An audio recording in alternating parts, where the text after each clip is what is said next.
देश में ये सबसे बड़ा गुनाह है, पता है? जिस घर में दो भाई हो, दोनों को बराबर प्यार नहीं मिल सकता। मेरा भाई एक तो ऐसा था कि पढ़ाई में भी सबसे तेज, शैतानी में भी सबसे तेज, हर चीज में आगे रहता था। मुझे पूरा बचपन मेरे माँ बाप ने एज अ बैकअप ट्रीट किया है।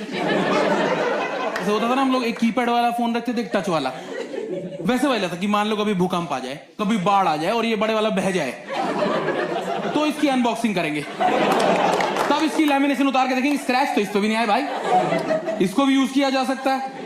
मैं ऐसे हार नहीं मानी। मैंने एक बार 7th क्लास में ठान लिया था कि इतनी मेहनत करूंगा, पूरा दिन रात एक करके पढ़ाई करूंगा और इससे ज्यादा मार्क्स लेके आऊंगा। दिन रात पढ़ाई करी, सब कुछ सारा सब कुछ एक कर दिया और मेरे आए 85%। है ना, बहुत बड़ा जंप था यार, 20% का जंप। और अच्छी बात क्या हो गई कि फाइनल एग्जाम्स के टाइम पे मेरे भाई को हो गया डेंगू। मैं तो बड़ा खुश था कि भाई साहब दुश्मन ने हथियार ही डाल दिए हैं, अब तो फतेह पक्की है अपनी। और उसके आए 93.5। मेरा आत्मसम्मान ऐसा मतलब गिरा ना मेरे आगे उस दिन। अब खुद सोचो, जो आदमी आधी प्लेटलेट्स के साथ लड़ा है, जो उधार का खून है जिसके पास मेरा ही, वही मुझे ऐसी मात देगा, मैं कैसे सोचूं कि जीत पाऊंगा इससे कभी यार। उस दिन मुझे समझ आ गया कि पढ़ाई में जीतना तो पॉसिबल नहीं है, क्योंकि अटेम्प्ट भी कम है यार। पूरा साल आपने मेहनत करा और पता लगा आपकी औकात ही नहीं थी।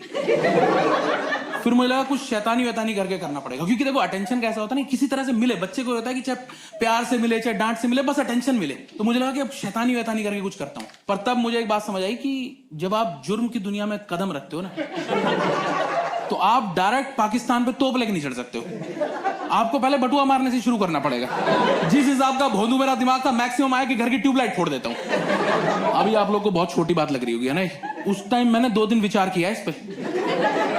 मुझे मन ही मन कहीं था कि कहीं इससे मैं घर की अर्थव्यवस्था को चोट तो नहीं पहुंचा दूंगा। फिर फाइनली मैंने वो तोड़ी और मैं अपनी मम्मी को बताने जा रहा था ऐसे चौड़ में कि ये मैंने तोड़ी है। मैं जैसे ही बताने गया, मुझे पता लगा मेरा भाई आज मम्मी का मंगलसूत्र ही बेचा है। अब डिफरेंस देखो हम दोनों की सोच में। 2 कमरे का घर है, सबसे बड़े कमरे में सन्ना दे रहा है पर कोई पूछ नहीं रहा है। मैंने मम्मी को जाके बोला, मैंने मम्मी उस कमरे में अंधेरा लग रहा है, बोली मेरे सुहाग में अंधेरा कर गया ये, तेरे को कमरे के अंधेरे की पड़ी हुई है।